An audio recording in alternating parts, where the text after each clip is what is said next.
Hey guys, so today I just wanted to record a tutorial on simple AI movement to a random location or towards the player.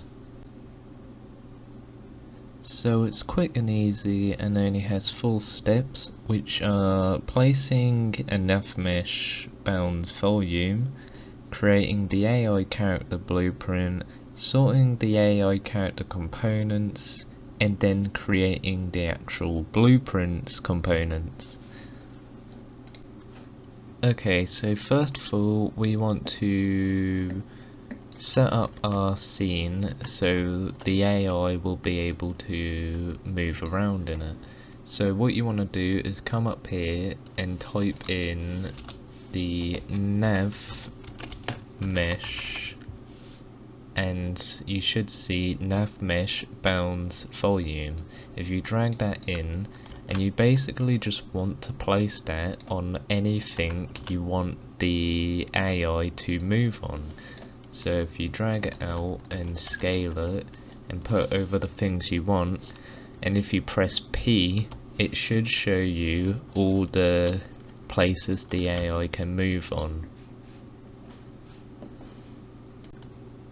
Okay, so now that you've done that, we want to then create our AI. So if you right click in your content browser area and then go on blueprint class and then create a character and just name that like NPC or AI, and then when you've done that we'll go on to it.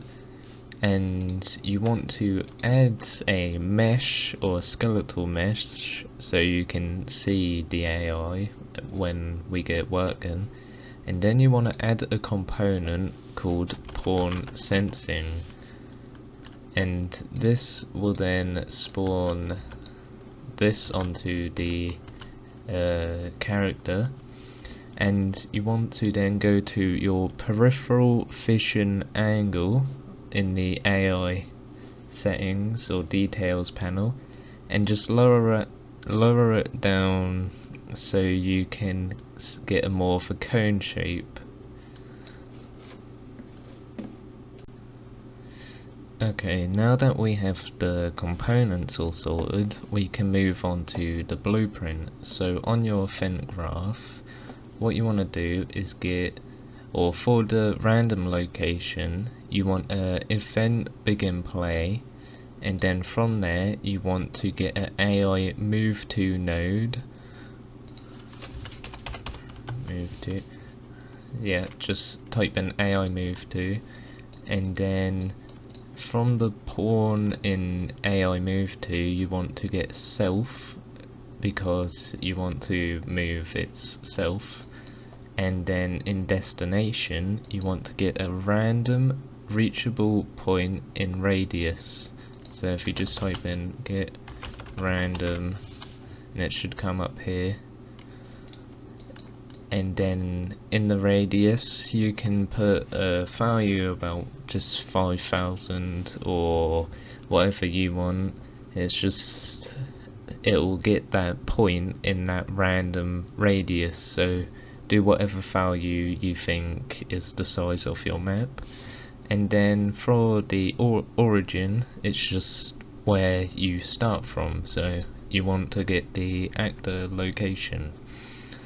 And then from there, on success, all I've done is put a delay node, so it'll do 1 second and then repeat the process and keep getting random locations and going towards them.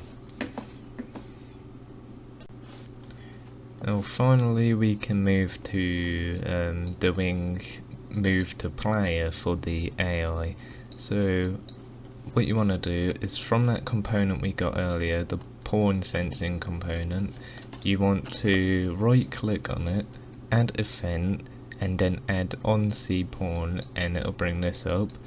And then from there you want to get a reference to your character, so I've done a cast to third person character, and then from there you want to get that AI move to function, set up the same with like getting the pawn as self, and then what you want to do is plug in the third person character as the target actor to make the AI move to the third person character.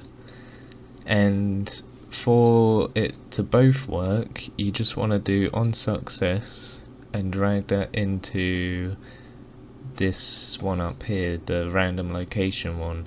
That way when it reaches or doesn't reach the character, it will just go to a random location instead.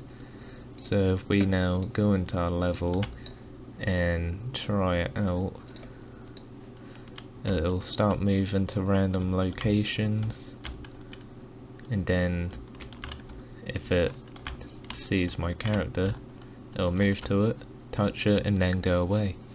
So yeah, that's about it. If you found the video useful or just enjoyed it, please leave a like below and subscribe, it really helps the channel out. And leave a comment below if you have any tutorial ideas that you would like me to have a look at for you. And yeah, that's about it. Thanks for watching.